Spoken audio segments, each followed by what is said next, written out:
The finance minister today presented her budget, and if you remember, and all of you do remember, that politically this government is standing on crutches of two leaders in the states, one Bihar and the other Andhra. So now they realize that without those crutches they cannot survive. So they need to benefit both Andhra as well as Bihar. तो लड़खड़ाती सरकार और लड़खड़ाता budget, यही इस budget की कहानी है। लड़खड़ा रही थी सरकार, बचाया आंध्रा ने, चंद्रबाबू नायडू ने और बिहार ने, और बजट का फ़ायदा भी उन्हीं दो स्टेट्स को हुआ। हम उसके खिलाफ नहीं हैं। हम चाहते हैं कि हर एक स्टेट जहाँ ज़रूरतमंद हो वहाँ सहायता होनी चाहिए। लेकिन एक और बात आप सोचिए कि जहाँ जहाँ ये लोग हारे, वो योगी जी तो बड़े नाराज़ होंगे। उत्तर प्रदेश को कुछ भी नहीं दिया, क्योंकि योगी हार गए, इसलिए उत्तर प्रदेश को कुछ नहीं दिया।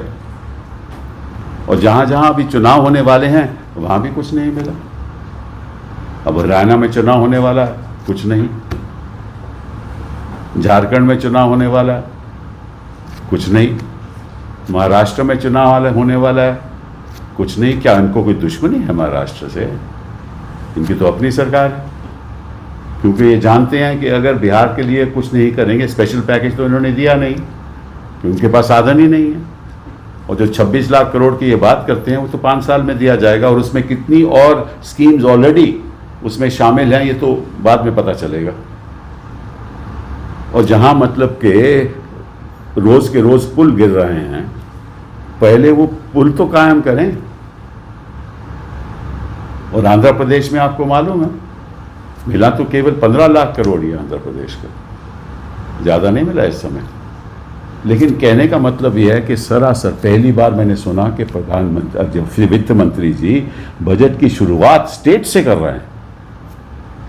मतलब कि बात ऐसी हो रही है कि बजट एक पॉलिटिकल खेल है, एक पॉलिटिकल मैदान है। ये एक हिंदुस्तान की आर्थिक भविष्य के बारे में है, उसके बारे में तो इन्होंने सोचा ही नहीं। अगर सोचते तो जो उन्होंने किया है, कांग्रेस पार्टी का मैनिफेस्टो पढ़ के ये नहीं करते। क्या इन्होंने किया है? और साथ साथ में इन्होंने ये भी मान लिया, क्योंकि अब ये अच्छे दिन की बात नहीं करते। 10 साल हो गए, इनको मालूम है कि 10 साल के बाद तो अच्छे दिन आए नहीं। अब उस बात को दोहराना क्या है?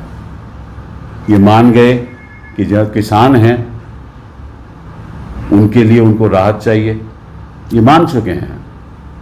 अदरवाइज वो ऐसी स्कीम नहीं लाते। और साथ साथ में ये भी मान गए कि जो आर्टिफिशियल इंटेलिजेंस है, वो मैं कितने सालों से बात कह रहा हूँ, कई प्रेस कॉन्फ्रेंसेस मैंने ये बात कही कि आर्टिफिशियल इंटेलिजेंस के द्वारा हमारा रोजगार में बहुत बड़ा असर पड़ेगा। आज ये बात मान गए, लेकिन 10 साल के बाद माने। मैं समझता हूँ कि पहली बार हिंदुस्तान के इतिहास में एक सरकार जो 10 साल में दिल्ली बैठी है, 10 साल में भी उन्होंने जो डिमांड है, डोमेस्टिक डिमांड, प्राइवेट इन्वेस्टमेंट, उसका कुछ नहीं कर पाए।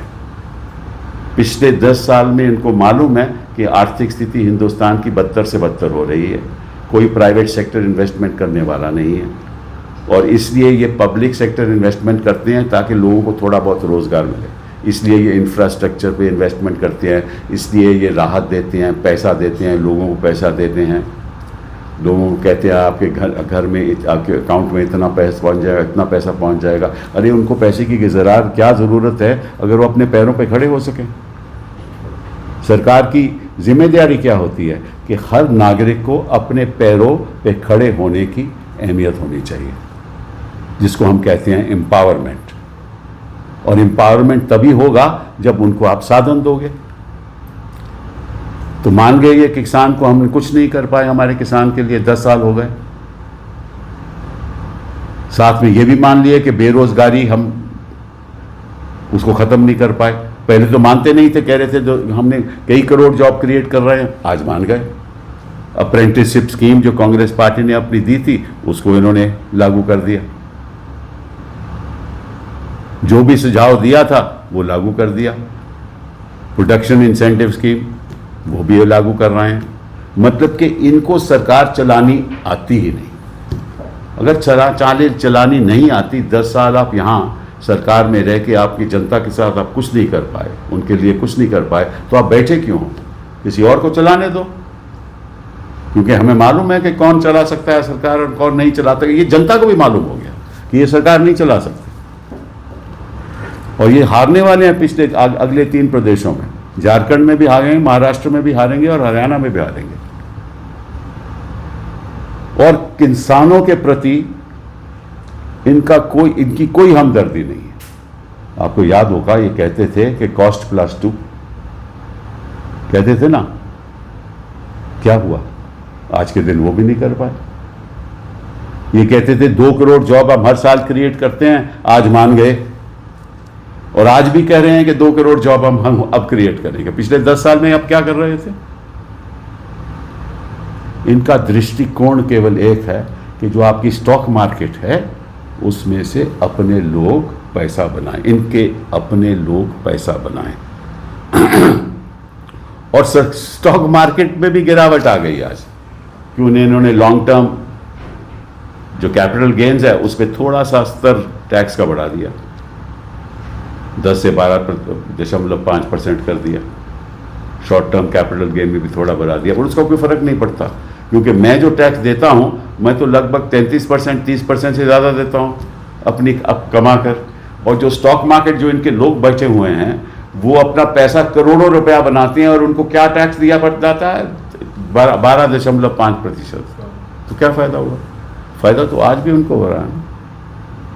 ये कॉर्पोरेट सेक्टर की इनकी राहत, कितनी राहत देते थे रोज के रोज, कभी 25% टैक्स, कभी 20% tax, newly setup economic zone में 15% देते थे ना, 15% राहत। आज ये मान गए कि वो जो ट्रिकल डाउन इफेक्ट होना चाहिए था नहीं हुआ। वही कॉर्पोरेट सेक्टर टैक्स की राहत देकर इन्वेस्टमेंट नहीं करता।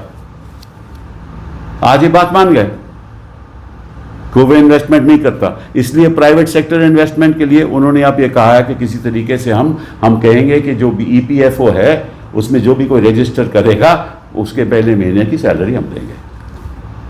और उसके बाद जो ये समझते हैं कि कॉर्पोरेट सेक्टर फिर उनको उसके बाद 3-4 महीने आफ्टर स्किल डेवलपमेंट करके उनको रख लेगा। क्यों रखेगा कॉर्पोरेट सेक्टर? किस लिए रखेगा कॉर्पोरेट सेक्टर? कॉर्पोरेट सेक्टर तो उसी को रखेगा जो ऑलरेडी स्किल्ड है। तो इनका कोई दृष्टिकोण है ही नहीं इस बजट में। ना ये पूरी तरह से पॉलिटिकल बजट है, ना ये पूरी तरह से हिंदुस्तान की आर्थिक व्यवस्था में कोई बदलाव लाना चाहता है, क्योंकि इनको मालूम ही नहीं, वित्त मंत्री को मालूम ही नहीं, प्रधानमंत्री जी को मालूम ही नहीं। इनको ये मालूम है कि किस तरीके से PMLA का इस्तेमाल करो, लोगों को अंदर करो। और अब उन्हें जो इन्होंने क्रिमिनल लॉज लाए हैं ना, ये और दहशतगिरी फैलाएंगे। और ये इनके लिए इसमें ये एक्सपर्ट। तो इनको देश चलाना नहीं आता, ये जनता समझ चुकी है। इसीलिए जो इनके परिणाम हुए हैं इलेक्शन में ये उसका दर्शाता है। अब मैं आपको सुझाव देने वाला हूं, होना क्या चाहिए इस देश में। पहली बात, अगर आप स्किल्स देना चाहते हैं बच्चों को, तो सारा शिक्षा का ढांचा आपको बदलना पड़ेगा। किस तरह से क्लासरूम में जो हमारे बच्चों को पढ़ाई दी जाती है उसका कैसे स्किल्स के साथ जोड़ा जाए, कैसी स्कीम्स लागू की जाए ताकि बच्चा पढ़े भी और स्किल डेवलपमेंट भी हो। इसलिए आपका सारा जो एजुकेशन स्ट्रक्चर है, शिक्षा का जो ढांचा है, उसको आपको बदलना पड़ेगा। आप स्किल्स नहीं ला सकते जब तक आप शिक्षा का ढांचा नहीं बदलोगे। और शिक्षा के ढांचे के बारे में एक अल्फाज नहीं है बजट, एक अल्फाज नहीं है। तो ऐसे ही पढ़ाई चलती रही और ऐसे ही BA history, BA honours, BA पास, BA ये और BA वो, इससे तो कोई रोजगार बढ़ने नहीं वाला। क्योंकि नौकरियां हैं नहीं। बीए हिस्ट्री करके आप कौन सी नौकरी लोगे भैया? कौन सी नौकरी आपको मिलेगी? मतलब कि महाराष्ट्र में एक लोडर के लिए हजारों लोग सड़कों पे आ गए, एक एयर इंडिया के लोडर के लिए। ये तो इस देश की स्थिति है। उन्होंने भी बीए किया होगा ना। और 47 लाख एप्लीकेंट हैं उत्तर प्रदेश में इंस्पेक्टर की जॉब के लिए। 60,000 इंस्पेक्टर की जॉब में से 47 लाख एप्लीकेंट हैं इंस्पेक्टर की जॉब के लिए। उन्होंने भी तो बीए किया होगा ना। तो कहने का मतलब है, अगर इस देश में आपको सुधार लाना है तो ऐसे लोगों को सत्ता में बैठने का कोई हक नहीं है।